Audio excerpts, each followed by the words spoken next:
فلا وربك لا يؤمنون حتى يحكموك فيما شجر بينهم ثم لا يجدوا في أنفسهم حرجا مما قضيت ويسلموا تسليما. أما بعد، جناب سید خالد صاحب طلبہ مغربی پاکستان اور علماء کرام اور طلبہ کرام اور میرے دوستوں اور بھائیوں، یہ مجمع میں جانتا ہوں سیدھا بھی ہے، سیدھا بھی ہے، جہاں سیدھا بھی ہے اور سب سے بڑھ کر سیدھا ہے، لیکن میں کیا کروں، کس طرف جاؤں، کیسے میں آپ کو مخاطب کروں؟ پاکستان بننے کے بعد اسلامی پاک قانون سے کیا سمجھ کے کہ میں اپنے اس موضوع پر آؤں، میں یہ بات کہنا چاہتا ہوں، وہ خدا جو سب سے بڑا ہے، جو سب سے عظیم ہے، جس کا ہم تصور بھی نہیں کرتے، اے بیرو افغان کالو کیلے من خاک بر من خاک بر سب کیلے، اے اللہ تو ہمارے کیلو کال سے کیلو چراں سے، اے اللہ آپ بہت آگے خاک بر من خاک بر سب کیلے گا. اور میرے دوست قرآن مجید کی زبان اعوذ باللہ من الشیطان الرجیم بسم اللہ الرحمن الرحیم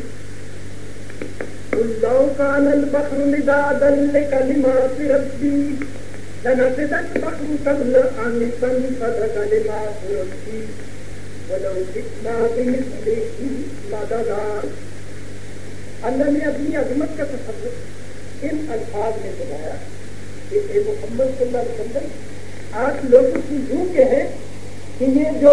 سمندر ہے یہ سیاہی بن جائے، اور قرآن حکیم کے دوسرے مقام پر خبا کا اب کرنا تھا 7 سمندر اور 36 سطح کتنا ہوتا ہے، 49 ایسے سمندر ہوں اور وہ سیاہی بن جائے اور تمام دنیا کے جتنے بھی درخت جنگل وہ کلمے بن جائے، اللہ کی عظمت لکھی جائے، اور پھر بھی خدا کی باتیں نہیں ختم ہوتی. اللہ کتنے عظیم اور کتنے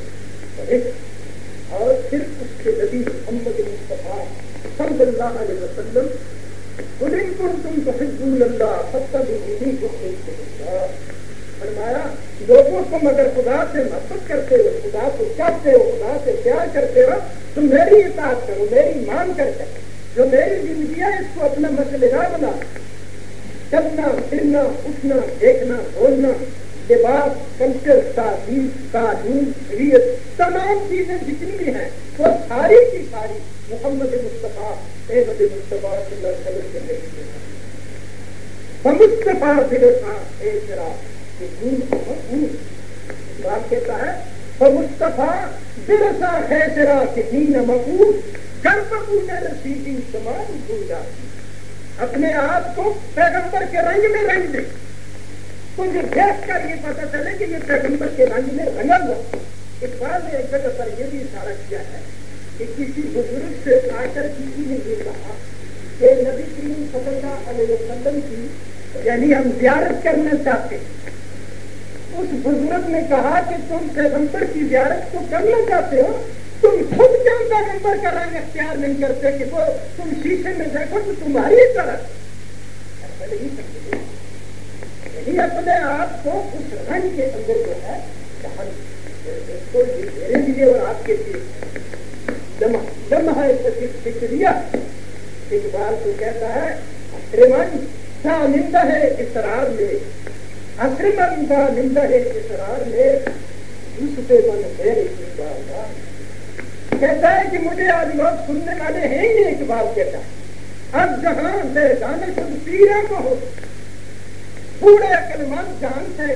ختم ہو گئے. اب جہاں سے پیرا کو ہم نوجوان سنا کم نوجوانوں کو دیکھو تو عورتوں سے بڑھنے کی کوشش کرتے، سرما سکھا اور بال بنا دیکھ رہے بات ابن کثیر. اب میں اس طرح آتا ہوں اتنا عظیم خدا، اتنا عظیم پیغمبر، تو اس کے احکام کو کیسے ٹھکرایا گیا.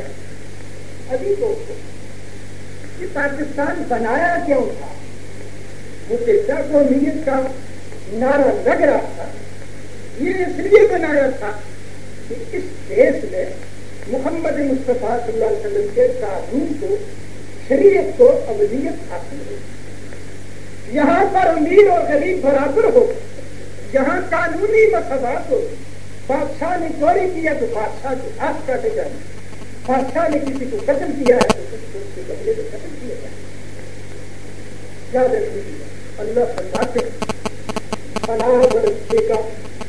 لا یؤمنون حتی یحکموک لا شجر بینہم۔ تیرا رب قسم کھا کر یہ بات ہے، خدا قسم کھا کر کہتا ہے کوئی آدمی مسلمان نہیں ہو سکتا۔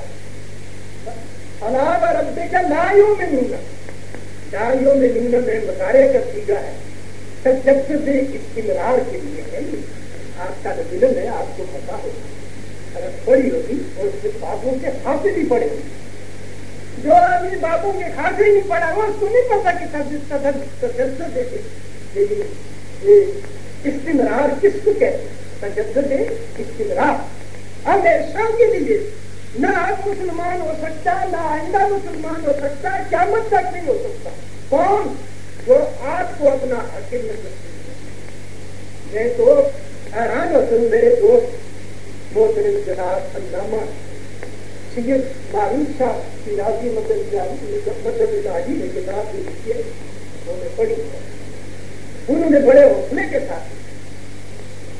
میرے جیسا آدمی جو ہے وہ تو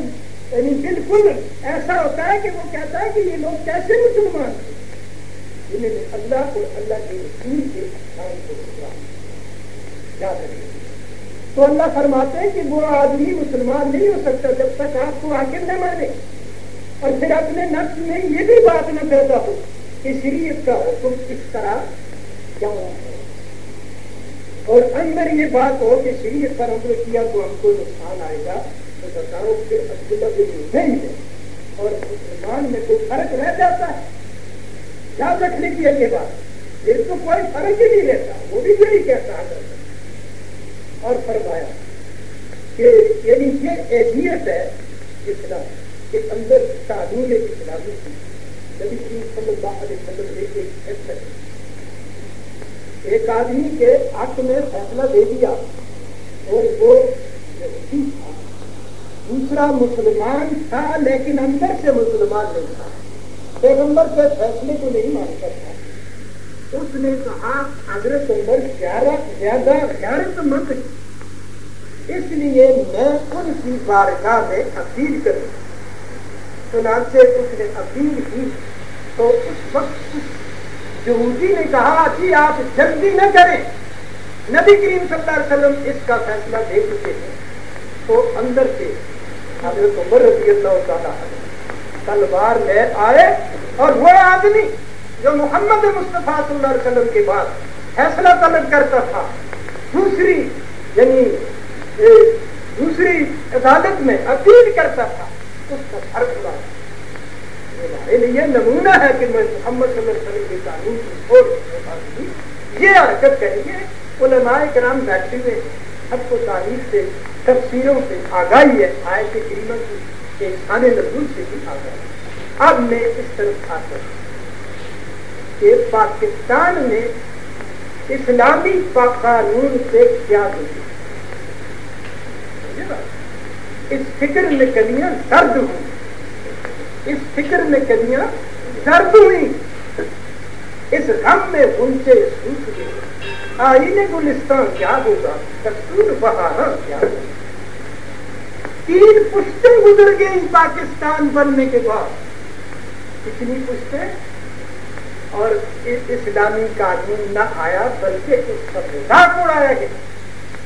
خدا کی قسم پڑھتا ہوں تو دل دکھتا ہے، آپ بتاتا ہوں پہلے یہ لوگ جماعت اسلامی نے اس زمانے میں ایک مہم چلائی، میں نیا نیا فارغ ہو کر آیا تھا، 10 کی مہم پہ میں نے تھک گیا، اس بات پر مسلمانوں کے اور علماء کے دستخط بھی دیں گے کہ ہم قانون اسلامی ہی